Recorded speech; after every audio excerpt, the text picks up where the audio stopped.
Hello everyone, welcome back to my channel trip to watch. আশা করি আপনারা সবাই ভালো আছেন, সুস্থ আছেন। আপনাদের সবাইকে নতুন বছরের অনেক অনেক শুভেচ্ছা এবং অভিনন্দন। আজকে ডেট 11ই জানুয়ারি 2026, আর আমি এখন রয়েছি শিয়ালদা স্টেশনের সাউথ সেকশনের 15 নম্বর প্ল্যাটফর্মে। থাম্বনেল দেখে আপনারা অলরেডি বুঝে গেছেন যে আমি এই ভিডিওয়ে আপনাদের সাথে কোথাকার ইনফরমেশন শেয়ার করতে চলেছি। 2026 সালের পৌষ সংক্রান্তিতে গঙ্গাসাগরে গিয়ে পুণ্য স্নান করার উদ্দেশ্যে আমি এখান থেকে রওনা হব নামখানা লোকাল ধরে। আপনারা যারা গঙ্গাসাগর যেতে চান তারা শিয়ালদা স্টেশনের 15 নম্বর অথবা 16 নম্বর প্ল্যাটফর্ম থেকে যে নামখানা লোকাল ছাড়ে সেটা ধরে কাকদ্বীপ অথবা নামখানায় নামতে পারেন, এবং সেখান থেকে জেটিঘাট গিয়ে লঞ্চে করে গঙ্গা পার হয়ে আপনারা সেখান থেকে আবার গাড়ি ধরে পৌঁছাতে পারেন গঙ্গাসাগরে। গঙ্গাসাগরে পৌঁছানোর জন্য আপনারা কাকদ্বীপেও নামতে পারেন অথবা নামখানায় নামতে পারেন। নামখানায় গেলে সময় একটু বেশি লাগে, আর কাকদ্বীপে গেলে আপনারা অনেকটা সময় সেভ করতে পারবেন এবং তাড়াতাড়ি পৌঁছাতে পারবেন।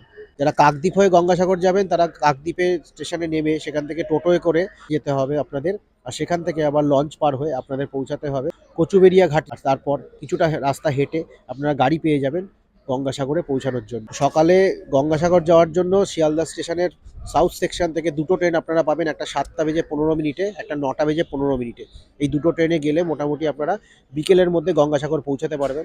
শিয়ালদা থেকে কাকদ্বীপ অবধি সময় লাগে প্রায় 3 ঘন্টা এবং নামখানা পৌঁছাতে সময় লাগে প্রায় 3.5 ঘন্টা।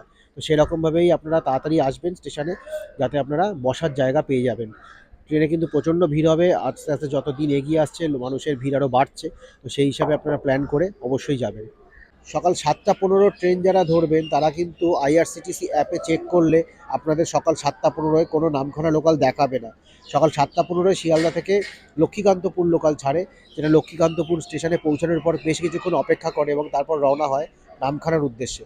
তো ওই লক্ষ্মীকান্তপুর লোকালই যদি আপনারা ধরেন তাহলে আপনারা নামখানায় পৌঁছাতে পারবেন। সকাল 9টা 15 ট্রেনটায় শিয়ালদা থেকে নামখানা লোকালই ছাড়ে, সেটা ধরলেও আপনারা সরাসরি কাকদ্বীপ অথবা নামখানায় পৌঁছাতে পারবেন। তো শিয়ালদা স্টেশনের সাউথ সেকশনের 15 নম্বর প্ল্যাটফর্মে কিছুক্ষণের মধ্যেই নামখানা লোকাল আসবে, আর সেটা ধরেই আমি রওনা হব কাকদ্বীপের উদ্দেশ্যে। সঙ্গে থাকবেন, ভিডিওটা স্কিপ না করে শেষ অবধি অবশ্যই দেখবেন। আর যদি ভালো লাগে তাহলে অবশ্যই ভিডিওটা লাইক করবেন, আর আমার চ্যানেলে নতুন এসে থাকলে আমার চ্যানেলটা অবশ্যই সাবস্ক্রাইব করবেন।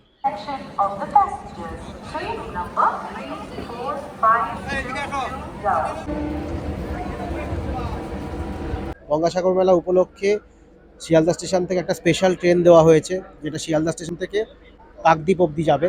তো এই ট্রেনটায় আপনারা যেতে পারেন। যারা সকালবেলা ট্রেন ধরতে যাদের অসুবিধা অথবা অনেক দূর থেকে আসছেন তারা কিন্তু 10টা 45 এই ট্রেনে যেতে পারবেন। আইআরসিটিসি অনেক অ্যাপে কিন্তু ট্রেনটা দেখাচ্ছে না, তবে সকাল 10টা 45 শিয়ালদা স্টেশনের সাউথ সেকশন থেকে 15 নম্বর প্ল্যাটফর্ম থেকে ট্রেনটা ছাড়বে। তো সকালে 7টা 15, তারপরে 9টা 15 এবং তারপরে 10টা 45 শিয়ালদা থেকে আপনারা ট্রেন পাবেন গঙ্গাসাগর মেলা যাওয়ার জন্য।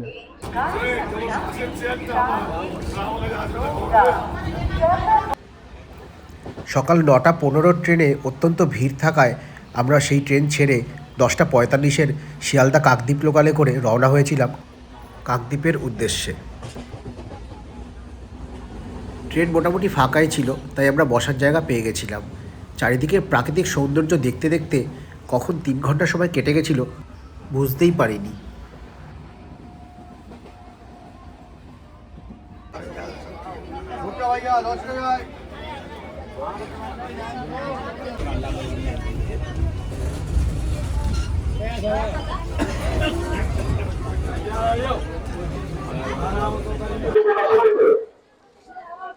তো অবশেষে আমি পৌঁছে গেছি কাকদ্বীপে।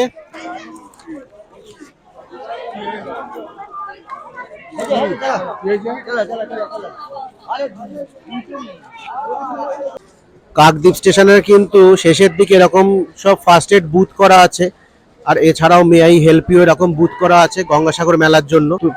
কোনো তীর্থযাত্রী যদি কোনো রকম অসুবিধা হয় মে আই হেল্প ইউ বুথে এসে যোগাযোগ করতে পারেন।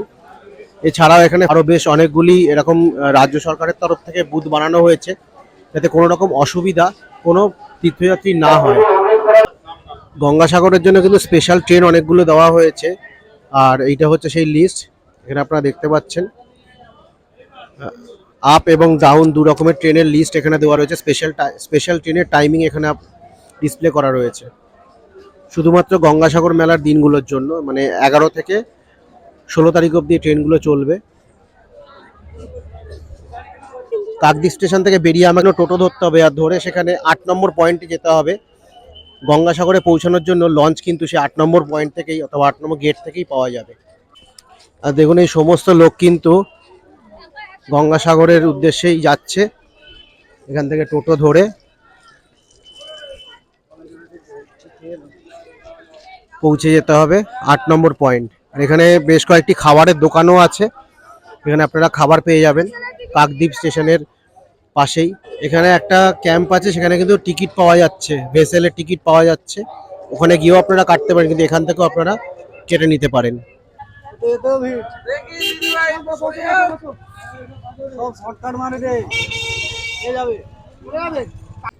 কাকদ্বীপ স্টেশন থেকে বেরিয়ে কিন্তু আপনারা দুদিকের অটো পাবেন, একটা হচ্ছে কাকদ্বীপ বাজারে যাওয়ার জন্য আর একটা হচ্ছে 8 নম্বর পয়েন্টে যাওয়ার জন্য। তো অটোওয়ালাদের অবশ্যই জিজ্ঞেস করে নেবেন যে 8 নম্বর পয়েন্ট যাওয়ার অটো কোনটা অথবা টোটো কোনটা। কাকদ্বীপ স্টেশন থেকে বেরিয়ে আপনারা যখন টোটো নেবেন লঞ্চঘাট অবধি যাওয়ার জন্য কিন্তু ভাড়া পড়বে মোটামুটি 30 থেকে 40 টাকা অবধি, কিন্তু সংক্রান্তির দিন কিন্তু সেই ভাড়ার 50 টাকা অবধিও নিতে পারে, সেটা আপনারা জেনে নেবেন। আর পুরোপুরি লঞ্চঘাটের সামনে অবধি কিন্তু কোনো টোটো যাবে না, কিছুটা আগেই আপনাদের নামিয়ে দেবে, সেখান থেকে আপনাদের হেঁটে যেতে হবে। সো এই স্টেশন থেকে বেরিয়ে এই টোটোয় বসছি এখন, আমাদের ভাড়া পড়ছে 30 টাকা করে লঞ্চঘাট অবধি। লঞ্চঘাট পার হয়ে আমাদের পৌঁছাতে হবে কচুবেড়িয়া, ও সেখান থেকে কিছুটা হেঁটে গিয়ে আবার বাস অথবা অটো ধরতে হবে গঙ্গাসাগর মেলা যাওয়ার জন্য।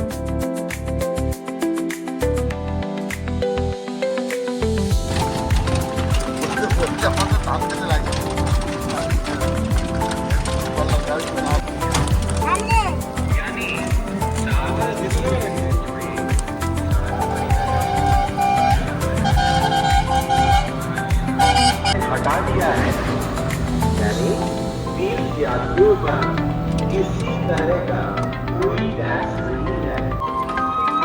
मेले से जुड़े हर महत्वपूर्ण स्थान पर बड़े दिए गए हैं।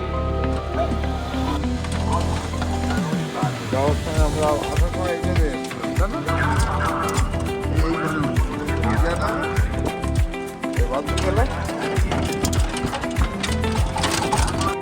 তো ফাইনালি আমরা টোটোয় করে এসে পৌঁছেছি জেটি নাম্বার 4 আর 5-এর সামনে।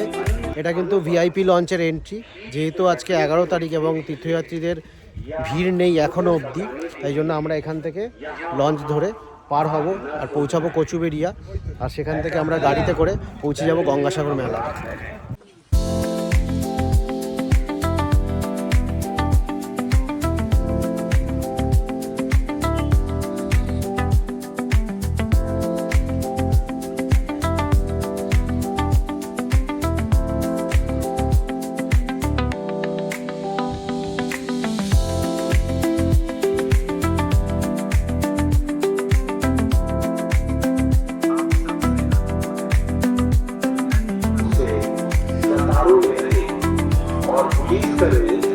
या सरकारी स्वेच्छा सेवियों के निधि आपसे भी जुड़ जाए तो घबराए ना। सरकारी तथ्य या इंफॉर्मेशन टावर से संपर्क करें, जहां से लाउड स्पीकर के माध्यम से आपके उन्हें रिस्ट बैंड QR कोड के जरिए आप तक पहुंचाया जा सके। नवीन एवं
তো ফাইনালি আমরা এসে পৌঁছেছি কচুবেড়িয়া ঘাটে লঞ্চে করে। আপনি 3 নাম্বার আসবেন। এই ঘাট থেকে হেঁটে অনেকটা যেতে হবে আমাদের, তারপরে কিন্তু আমরা ম্যাজিক গাড়ি অথবা বাসে করে পৌঁছাবো গঙ্গাসাগরে। আর গঙ্গা পার হওয়ার অভিজ্ঞতাটা তো অসাধারণ, জাস্ট বলে বোঝানো যায় না, এক অন্যরকম অনুভূতি।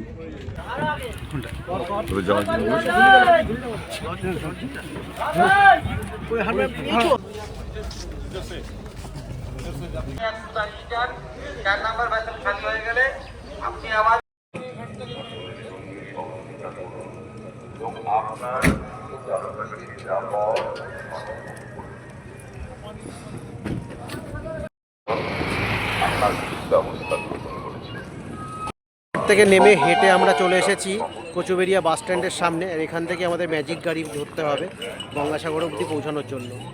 জেটিঘাট থেকে হেঁটে আমরা এলাম, আর এই সামনেই হচ্ছে কচুবেড়িয়া বাস স্ট্যান্ড। এই বাস স্ট্যান্ড থেকে কিন্তু আপনারা বাস এবং অন্যান্য রিজার্ভ গাড়ি পেয়ে যাবেন গঙ্গাসাগর অবধি পৌঁছানোর জন্য। দেখুন এখানে প্রচুর বাস দাঁড়িয়ে আছে, বাসে করে যাচ্ছে। বাস ভাড়া মোটামুটি 15 থেকে 20 টাকা, কিন্তু পুণ্যস্নানের দিন কিন্তু এই ভাড়া মোটামুটি 30 টাকাও হতে পারে। এখানে রাজ্য সরকারের তরফ থেকে ক্যাম্পও করা হয়েছে, যাদের বুঝতে কোনো অসুবিধা হবে তাদের গাইড করা হবে এই রকম ক্যাম্পে। আপনার যদি কোনো রকম অসুবিধা হয় তাহলে আপনারা এখানে এসে যোগাযোগ করতে পারেন।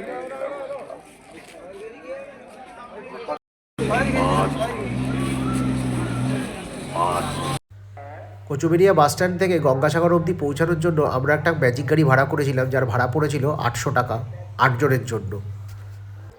গঙ্গাসাগর বাস স্ট্যান্ড থেকে কপিলমুনির আশ্রম অবধি পৌঁছানোর জন্য মোট 6টি রাস্তা বানানো হয়েছে। 1 নম্বর, 2 নম্বর এবং 5 নম্বর ও 6 নম্বর রাস্তা দিয়ে পুণ্যার্থীরা কপিলমুনির আশ্রম অবধি পৌঁছাতে পারেন।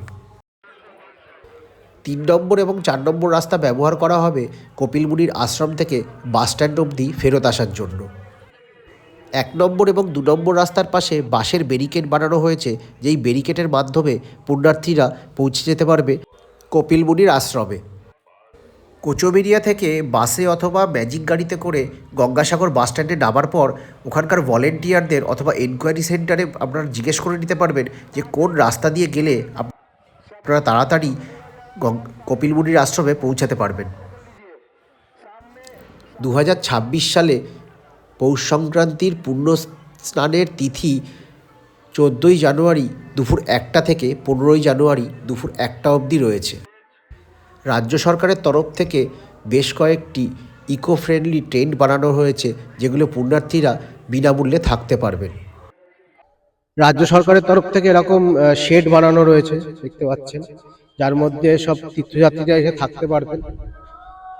তো আপনারা এখানেও থাকতে পারেন। এগুলো কিন্তু নিঃশুল্ক থাকার জায়গা, দেখতে পাচ্ছেন এত বড় জায়গা এখানে বানানো হয়েছে। এখন এটা ফাঁকা রয়েছে, কিন্তু কাল থেকে কিন্তু এখানে লোকজন থাকতে শুরু করবে। এখানে আপাতত তো ফাঁকাই রয়েছে, সিকিউরিটি গার্ড সবাই রয়েছে। এত বড় জায়গা কিন্তু এখানে রাজ্য সরকারের তরফ থেকে বানানো হয়েছে, আর এটা নিঃশুল্ক। এখানে কোনো বিনামূল্যে আপনারা থাকতে পারবেন। তো বহু তীর্থযাত্রী কিন্তু এখানেও আসতে পারেন। এটা লোকনাথ মিশনের যে রাস্তাটা আছে দধিচি আশ্রমের, সেই রাস্তা দিয়ে ঢুকে আপনারা বাদিকে এই শেডটা পেয়ে যাবেন। এখানে এসেও আপনারা থাকতে পারেন।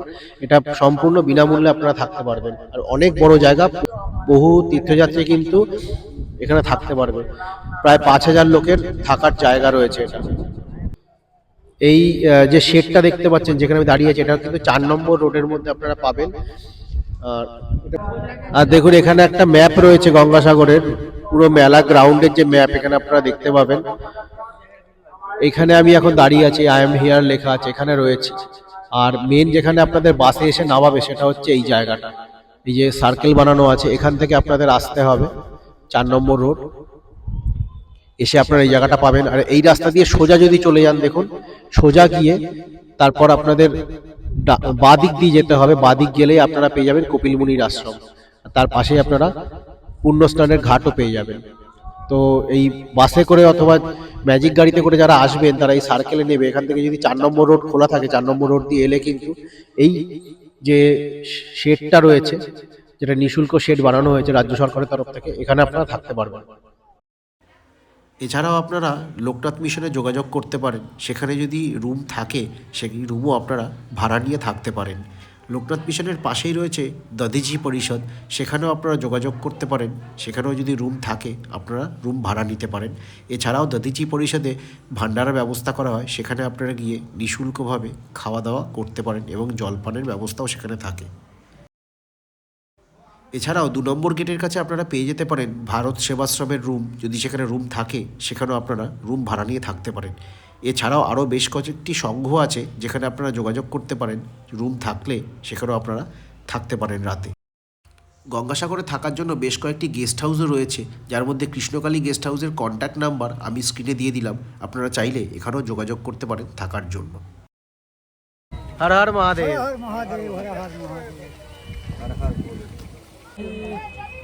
जय श्री राम। हर हर महादेव। हर हर महादेव।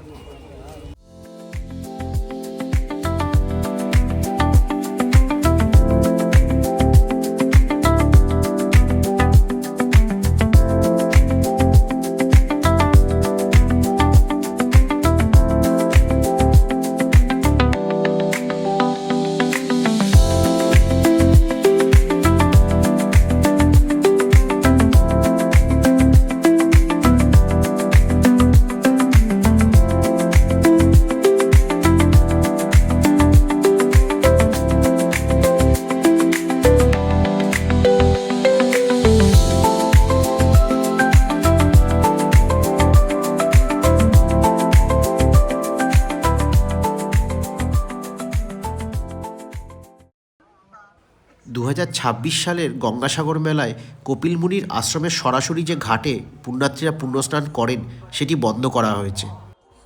জলের স্তর অনেকটা কম থাকায় পুণ্যার্থীদের এই ঘাট ব্যবহার করতে দেওয়া হচ্ছে না, বরঞ্চ তার দুপাশে পুণ্যার্থীদের স্নান করার জন্য 2টি আলাদা ঘাট তৈরি করা হয়েছে।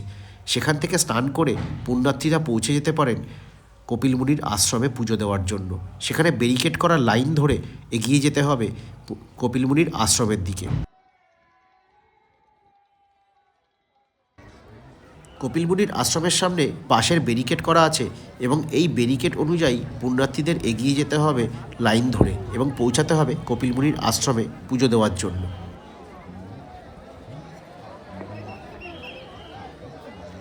कृपया ध्यान से सुनिए। मोकामा बिहार के रहने वाले हैं विमला देवी। मोकामा बिहार के रहने वाले हैं विमला देवी। মন্দিরের বাঁ দিক থেকে মন্দিরের ভেতরে যাওয়ার এবং ডান দিক থেকে মন্দির থেকে বেরোনোর রাস্তা বানানো হয়েছে পুণ্যার্থীদের জন্য। মন্দির থেকে বেরোলেই তার ডান দিকে আপনারা দেখতে পাবেন নাগা সাধুদের, যারা বসে রয়েছে প্রত্যেক দর্শনার্থীকে আশীর্বাদ করার জন্য। 2026 সালের গঙ্গাসাগর মেলায় পৌঁছানোর এবং সেখানে থাকার ও পুজো দেওয়ার সমস্ত তথ্য আমি এই ভিডিওয়ে আপনাদের সাথে শেয়ার করলাম। আশা করছি ভিডিওটা আপনাদের ভালো লেগেছে। যদি ভালো লেগে থাকে ভিডিওটা অবশ্যই লাইক করবেন, আর আমার চ্যানেলে নতুন এসে থাকলে আমার চ্যানেলটা অবশ্যই সাবস্ক্রাইব করবেন।